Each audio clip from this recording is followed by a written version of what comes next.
Apa itu i'tidal? Saya minta dengan cepat, tuan rumah aja ya. Mas ya?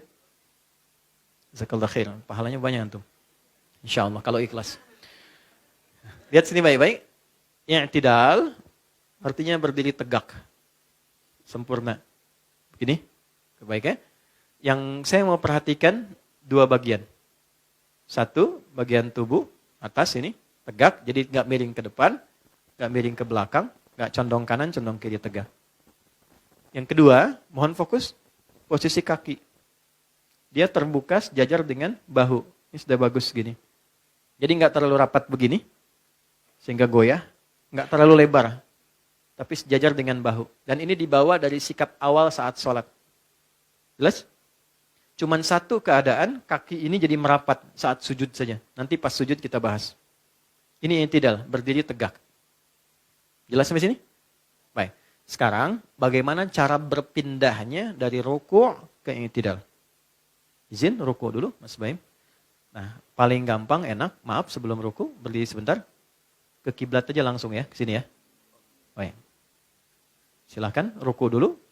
Baik ya. Ini pertemuan lalu sudah saya sampaikan, ini sangat baik. Sangat baik. Dalam posisi ruku, yang harus dinotis adalah, satu, perhatikan baik-baik, posisi ini lurus. Ya. Kalau bisa, maafkan saya. Angkat sedikit, nah ke bawah, sedikit, nah segini, lurus. Dalam hadis itu sampai-sampai kalau ditaruh bejana di atasnya berisi air, itu tidak goyang. Nah, nggak goyang. Ya.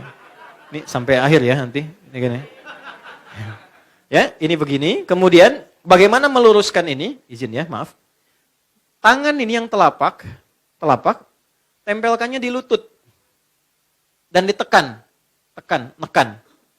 Kalau tahu ini ditekan, ini bagian belakang akan tegang di sini. Ini otot-otot yang dipakai jalan, apa yang pegal hilang di sini. Ya, ini ditekan. Kalau ditekan pas di sini, ini pasti lurus. Tapi kalau turun sedikit, maaf mas, turun sedikit, bukan, tangannya turun sedikit. Terus, nah ini pasti corong. Naik di atas lutut, di paha misalnya, ke atas. Nah, ini pasti naik. Tapi kalau di lutut, bagaimanapun tingginya, pasti lurus. Jelas? Oke, ini sudah saya terangkan, cara, bacaan, dan yang lainnya. Sekarang berdiri ya.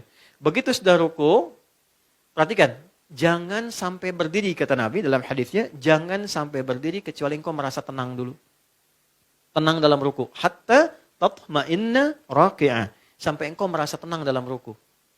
Ya, bahkan Nabi pernah disebutkan dalam riwayat, itu lama rukunya selama berdirinya. Kalau capek boleh berdiri dulu. Lama rukunya itu selama berdirinya. Dan ukuran berdiri Nabi, itu yang standar 100 ayat Al-Baqarah. Yang paling sedikit. Ya, yang di atas itu kurang lebih 5 juz 4 halaman. Sampai An-Nisa ayat 176. Artinya berdirinya. Maksud saya saking menikmatinya. Merasa sholat di hadapan Allah. Itu yang paling Nabi rindukan. Jadi yang paling dirindukan Nabi itu adalah saat-saat menghadap Allah.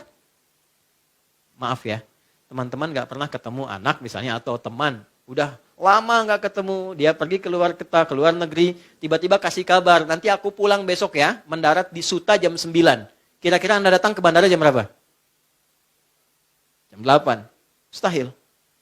Ya, yang paling dikangenin, yang nggak pernah jumpa, kadang-kadang ada jam 7 udah di sana, nunggu. Ya, kita nggak pernah lihat Allah, tapi selalu dikasih. Kita selalu menghitung yang belum dapat, nggak pernah menghitung yang sudah diberikan. Yang sudah ada nggak pernah dilihat, sehingga nggak merasakan berapa banyak yang dikasih. Sehat, usia, kenyamanan, baru ada masalah sedikit kacau, padahal ribuan tahun sebelumnya, ribuan masalah sebelumnya sudah Allah selesaikan. Kan? Jadi ketika melihat dengan itu dan gak pernah lihat Allah, kenapa gak ada rasa kangen? Dan satu-satunya cara kita menghadap Allah dalam sholat. Makanya Nabi mencontohkan saking bahagianya, rukunya itu panjang. Tapi bukan dia ada-adakan mesti panjang, bukan. Ya, poinnya adalah sampai kamu tenang ruku. Ternyata di pertemuan lalu kita bicara, ruku itu tempat curhat kita. Tempat kita menengadah ke Allah sebelum sujud. Nah, sampai kita curhatkan masalah kita, tenang kita, bacaan sudah keluar, darah mengalir dengan enak, baru naik. Rasakan sampai punya kepasrahan, baru naik. Kalau belum ada kepasrahan, jangan naik. Karena ada hikmah, ada rahasia dalam i'tidal itu. Apa rahasianya? Ketika Anda rukunya benar, ada bacaan yang dibimbing oleh Nabi untuk meminta apapun kepada Allah dalam berdirinya. Dan Allah langsung balas dengan bahasa apa yang kau minta. Sepenuh langit, sepenuh bumi, atau sepenuh keduanya, apapun yang engkau minta, aku kabulkan sekarang sepanjang itu kebutuhan dunia dan akhiratmu. Makanya rumusnya dalam sholat, sepanjang Anda tunduk, Allah pasti angkat. Tapi kalau Anda selalu mengangkat diri, Allah pasti rendahkan Anda. Ya, kalau kita merendah, Allah tinggikan. Kalau kita meninggi, Allah rendahkan. Anda punya kedudukan, sombong, meninggikan, Allah pasti rendahkan. Walaupun kuasanya tinggi, tapi orang lain pasti akan mencela. Sombong tuh. Ya kan? Punya harta, arogan, pasti direndahkan. Tapi ketika Anda membawa sifat rendah, tawadu, ya kan? Rendah hati, turun, itu Allah angkat. Viralnya yang baik-baik, yang bagus-bagus, yang mulia-mulia. Itulah spiritnya ruku. Begitu kita merendahkan diri, tenang diri kita, pasrah sama Allah, diangkat oleh Allah. Dan diangkatnya dalam keadaan seimbang. Seimbang itu yang tidak tegak, sempurna. Sempurna dirinya, sempurna jiwanya, sempurna ketenangannya, dan sempurna jawaban doa yang Allah berikan kepadanya. Makanya ketika kemudian kita bangun, kita katakan, dan kalimatnya tidak sama dengan semua gerakan perpindahan. Mas Baim dari berdiri, mau ke ruku, baca apa? Allahu Akbar. Dari i'tidal ke sujud, baca apa? Allahu Akbar. I'tidal berdiri ke sujud. Allahu Akbar kan? Bangkit dari sujud apa? Allahu Akbar. Duduk di antara dua sujud ke sujud, baca apa? Allahu Akbar. Cuman satu bacaan dari ruku ke i'tidal, bacaannya beda. Sami'allahu liman hamidah. Ya Allah, engkau pasti dengar curhat aku tadi dalam rukuku. Ya Allah, engkau dengar pasti pujianku yang aku berikan padamu dalam rukuku. Aku sudah merendah seperti apa yang kau perintahkan. Aku memujimu seperti apa yang telah engkau perintahkan. Aku curhatkan diriku, pasrahkan seperti apa yang engkau perintahkan. Dan pasti engkau akan mendengar apa yang aku akan mohonkan. Kalau dengan aku sampai tegak berdiri seperti apa yang kau mintakan belum kau kabulkan, tunjukkan dengan cara apa lagi aku mesti memohon kepadamu. Maka ketika kita mengatakan, Sami'allahu liman hamidah, Rabbana, kenapa pakai Rabb? Rabb itu adalah nama perjanjian dari Allah pada dirinya untuk mengabulkan apapun yang kita minta dalam kebutuhan hidup kita. Itu ada di Quran surah ke-7 ayat 172. Quran surah 7 ayat 172. Wa idh akhadha rabbuka, pakai Rabb, bukan Allah di situ. Kalau Allah nama Tuhan. Selain itu nama sifat bagi Tuhan. Wa idh akhadha rabbuka, dan ketika Rabbmu mengambil perjanjian denganmu sebelum dilahirkan. Usia 4 bulan kandungan. Ya. Ini kalau sudah 4 bulan, 5 bulan, 4 bulan ke atas itu sudah ada roh tertanam. Yang sedang mengandung, kalau kandungan di atas 4 bulan ke atas, sudah ada rohnya. Izin sebelum mungkin saya lupa, doanya nanti ada khusus ya. Saya ajarkan Quran surah 7. Nah balik ke sini, ayat 172-nya. Wa idh akhadha rabbuka, ketika roh ditiupkan, usia 4 bulan kandungan. Min bani Adam min zuhurihim dzurriyyatahum wa asyhadahum. Terjadilah komitmen dengan Allah, komitmen syahadat namanya. Perhatikan syahadatnya. Alastu bi rabbikum. Jawabnya, qalu bala syahidna. Ini yang menjadikan semua yang terlahir dari rahim perempuan manapun dia suci dan bersih dengan fitrah. Karena bersyahadat. Tapi perjanjiannya, kalau kamu menjaga syahadat ini, sampai kamu wafat, aku akan menjadi Rabb untukmu. Apa itu Rabb? Rabb adalah pemilik sifat rububiyah yang sempurna. Yang memperhatikan, memberikan kebutuhan. Kalau sakit dia yang menyembuhkan. Kalau butuh apa-apa dia yang memberikan.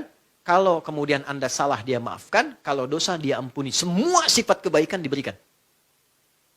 Itulah sebabnya ketika kita terlahir, kemudian kita konsisten menjaga dan punya kebutuhan sesuatu. Kita panggil nama Allah dengan nama Rabb. Sebagai komitmen perjanjiannya. Makanya kenapa doa banyaknya pakai Rabb. Rabbana zolamna anfusana. Rabbana atina fid dunya hasanah. Rabbana la tu'akhidna in nasina au akhtana. Rabbighfirli wali walidai. Kenapa pakai Rabb? Karena itu adalah nama khusus bagi Allah sebagai komitmen perjanjian untuk menjawab doa. Dan itu satu-satunya dalam i'tidal.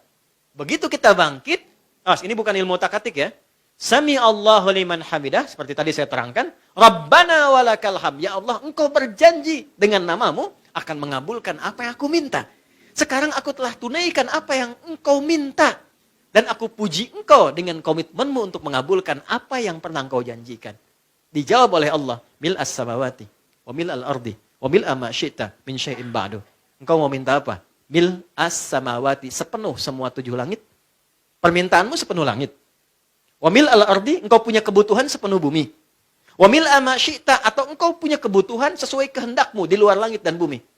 Min syai'in ba'du, setelah aku tawarkan sepenuh kebutuhan yang engkau mohonkan itu. Minta sekarang. Iktidal itu nggak main-main. Kalau rukunya benar, kemudian kita berdiri tegak sebentar, baru mohon. Itulah sebabnya kenapa kunut baik nazilah ataupun yang subuh itu letaknya setelah iktidal. Yang dijaharkan. Karena posisi yang terkabul di situ. Nah, peluang ini karena kurang informasi jarang dimanfaatkan. Padahal kita bisa curhat apa saja. Tapi tidak. Masih dengar? Teman-teman pernah dengar kisah viral nggak? Ada orang langsung berkata begini, sahabat. Karena tahu ilmu ini dia katakan begini. Hamdan katsiran thayyiban mubarakan fih. Itu bukan dari Nabi. Terdengar oleh Nabi. Begitu selesai sholat, Nabi komen. Ya, kalau Nabi sudah komen kan kita tinggal like and subscribe kan? Ya, nggak usah komen lagi kan? Ya, siapa tadi yang bicara katanya? Semua diam, takut salah. Begitu Nabi sampaikan, tadi waktu bacaan itu diutarakan, aku melihat banyak malaikat turun berebut untuk mencatat bacaan itu. Hamdan katsiran thayyiban mubarakan fi. Dia minta, ya Allah, aku memujimu, aku hanya minta yang terbaik menurut ridhamu, yang banyak kasih ya Allah, yang diberkahi dalam permintaan itu. Pintar tuh orang tuh. Hamdan katsiran thayyiban mubarakan fi. Allah, Engkau perintahkan aku muji dan minta aku puji dan aku pinta. Aku muji kepadamu dengan banyak, mohon aku kasih yang banyak dan berkah. Kalau ilmu, ilmu yang banyak dan berkah. Kalau harta, harta yang banyak dan berkah. Itu kan? Kalau anak, anak yang banyak dan berkah. Kalau istri cukup 1 dan berkah. Oke, baik. Lihat sini baik-baik. Bisa dipahami gak? Tapi awalnya dari ruku. Pertanyaan saya, berapa banyak orang sholat yang memanfaatkan momentum ini untuk berdoa? Itulah sebabnya dalam doa kunut yang dijaharkan posisinya ba'da i'tidal. Setelah mengatakan itu baru disampaikan, Allahumma hadina fiman, ya Allah berikan aku hidayah. Dan tempatkan aku di tempat orang-orang yang mendapat hidayah. Kalau bekerja, teman-temanku dapat hidayah. Di rumah tangga, keluargaku dapat hidayah. Wa'afina fiman, sehatkan aku dan tempatkan aku di tempat orang-orang sehat. Watawallana fiman, palingkan aku dari segala hal yang tidak engkau sukai dan tempatkan aku di tempat orang-orang yang engkau sukai. Wabarik lana fima, berkahi ya Allah pada setiap pemberian yang kau titipkan kepadaku. Waqina syarrama qadait, jauhkan ya Allah dari berbagai keburukan yang mungkin tampak dalam kehidupan. Sudah. Minta turun. Berapa banyak di antara kita yang sholat memanfaatkan momentum ini? Tapi tidak sedikit yang berdoa tidak terkabul karena rukunya tidak sempurna. Maka sempurnakan ruku, manfaatkan yang tidak.